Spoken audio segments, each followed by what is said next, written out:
We're going to welcome our next live guest to FreightWaves Now on your Wednesday morning. We're welcoming Sean McGillicuddy. He's the Vice President of Sales at TIE Software. Today we're talking all about what it's going to take to get you ready to go before peak season, if you can catch up before it's too late. Sean, welcome to FreightWaves Now. It's great to have you. Oh, thank you. I appreciate you guys having me on. It's going to be an interesting set of months going into the last quarter of 2021. We know that the first three quarters of 2021, that is, set records for earnings, set records for volumes. What are we looking at in Q4? Obviously, we know that it's going to be a tough time no matter what sector of logistics you're working in. Yeah. And I think capacity will continue to be an issue. It really seems like this is going to be just a historic quarter for the industry. And so, I think that, capacity will continue to be an issue. And I think tender rejections will continue to be something that brokers and 3PLs really need to keep an eye on. And so, you had TriumphPay on talking about different things that they're doing to help the trucking companies get paid faster, and which is a huge part of managing the relationships with between brokers and carriers. And I know it's a complete obvious statement to make, but those relationships are the most important thing in a market like this. And I think going into even 2022, those relationships are going to be extremely important, as capacity will, I believe, continue to be a major issue. We're definitely in the new normal, even for freight, and so the relationship aspect of this business is not going anywhere. And I think brokers and 3PLs are continuing to kind of double down on making sure that they have solid relationships with their carriers. Hey, Sean, it's Andrew. Good morning. You're exactly right, especially when times are just dislocated, it seems. The freight markets are constantly in dislocation. Let's add on to that a little bit. What are successful brokers doing right now to make sure that they're in a good spot heading into Q4 and heading into 2022, beyond relationships? Yeah, it's a great question. And so what we're seeing is combining tech stacks that actually contribute to your ability to have a good relationship, right? So the old fashioned, obviously, soft touch is extremely important, but what can you do beyond that to make sure that you're set up well for this type of capacity crunch as it continues into 2022? And what we're seeing really successful brokers take advantage of is technology. Like it or not, the digital freight brokers have changed the industry. I don't necessarily see the digital freight broker model being the future. I think the relationships will continue to be important. But I think what traditional brokers are doing, that we're seeing is giving them the most success, is they're adopting some of those digital freight broker tools like freight matching software, and making sure to add on to their tech stack within their TMS in order to make sure that their team can move faster when it comes to, at the very least, getting a load out to their top carriers, getting a load posted to the load boards. How do you reduce the amount of time it takes in order to get that done, so that you can actually focus on sort of the soft touch approach and making sure that you're maintaining relationships? So one of the most successful things we're seeing right now is really taking advantage of all of the tools that are out there. So we're seeing some really great tools for pricing predictability. We're seeing really great tools that allow brokers to eliminate a bunch of data entry. And if you have the right TMS platform, it should operate as your core operating system, and you should be able to plug in other tools that will help you with the entire big picture. So getting an accurate price on the front end, so that so you can respond to your customer right away. But then from there, actually taking that price and in the background automatically matching that with your top carriers and knowing exactly where they're going to be, so that you're actually taking care of them. You're giving them a good return haul.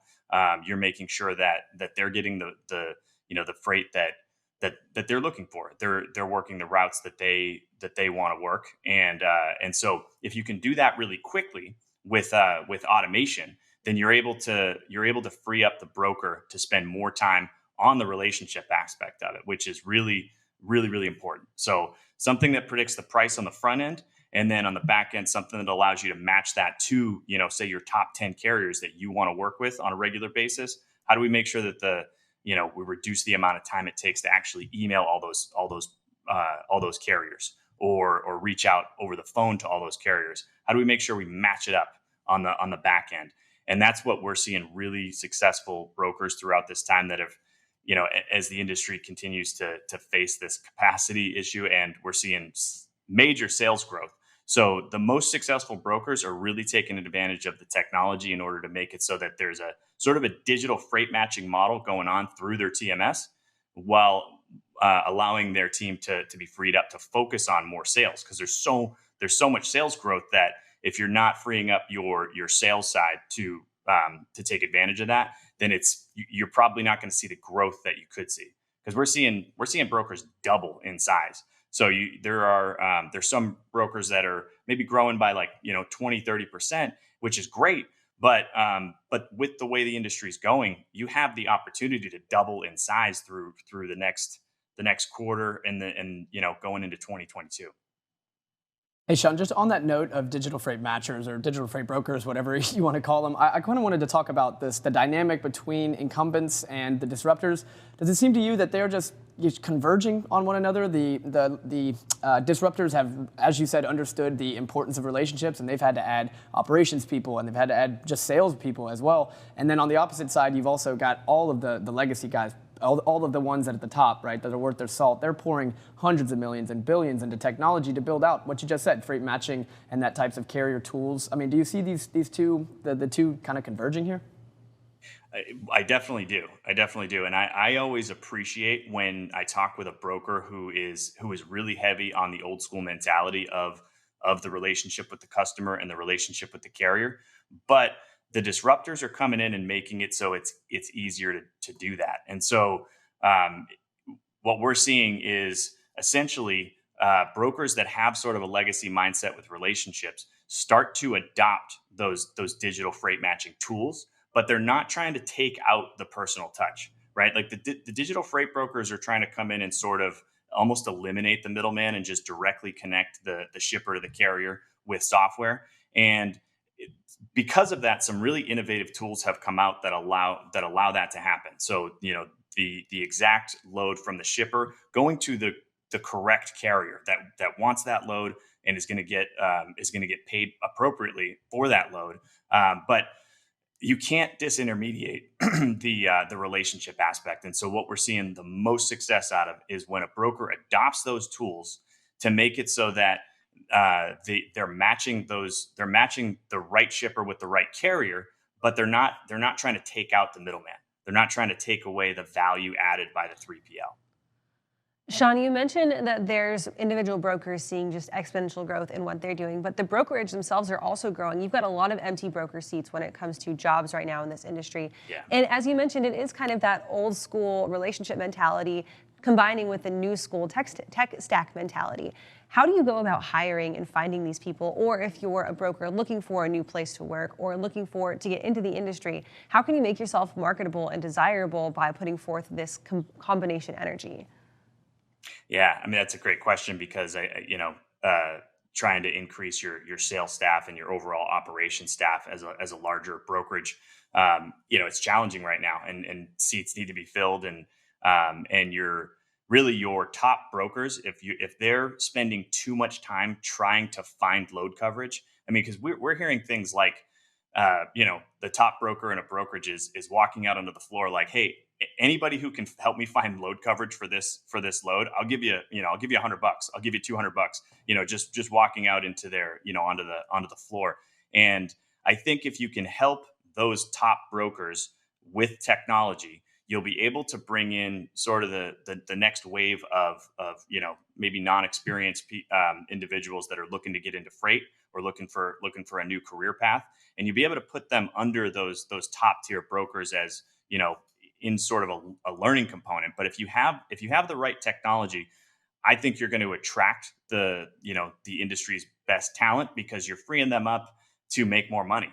Right? If the technology is doing a lot of the work for them on the back end, and it's not taking them a half an hour to even just to get a load, email sent out to get a load covered or get it posted. If you can reduce that down to a quick 5-minute process for trying to source load coverage, then you free your top talent up to make more money. right? And that's the big thing for recruiting. And then what that allows for you to do is they can also you can also bring in people that work underneath those top brokers in sort of a learning operational role, and they're going to learn very quickly from from your top talent, allowing them to hopefully turn around in 2022 and become some of your top talent. All right, Sean, I'm sorry we're coming up on time, but we do need to get out of here. But thanks so much for taking the time this morning and sharing some insights with us. Yeah, thank you so much for having me. Hold on to your questions for next time, Andrew, because Sean will be back coming up later on next month at the end of October.